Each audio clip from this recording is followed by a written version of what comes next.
तर बारामतीमध्ये अजित पवार गटाने पैसे वाटले असा आरोप रोहित पवारांनी केला। याबद्दलचा व्हिडिओ देखील रोहित पवारांनी मग ट्विट केलेत।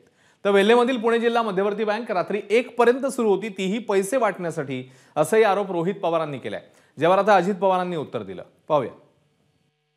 सामान्य लोकांना पीडीसीसी बँक आणि बारामती बँकेतून 500 रुपये मिळत नाहीत, मग त्याचा अर्थ त्या पैशाचा कुठेतरी ना कुठेतरी वापर होतोय। आता सामान्य लोकांना 5 पर्यंत बँक चालू असते, आता इथं 1 पर्यंत चालू, आणि त्याच्यात ते काम करत होते, पण ते कशाचं, तर पैसे वाटपाचं काम कुठेतरी केलं जात होतं असं लोकांचं मत आहे। आणि मग तिथून पैसा लोकांपर्यंत जायचा, तो तिथं दिला जायचा, असं लोकांचं तरी मत तिथं झालेलं आहे।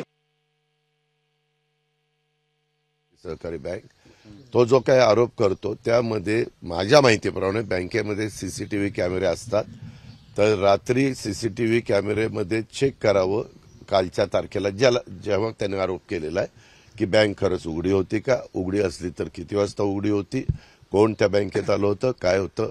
तो सोशल मीडियामध्ये इतका पोहोचलेला आहे रोहित की तो असं काहीतरी वेगळं दाखवून हे बाईट हे कालच्याच आहेत, हे परवाच्याच आहेत असं पण दाखवायला तो मागं पुढं बघणार नाही।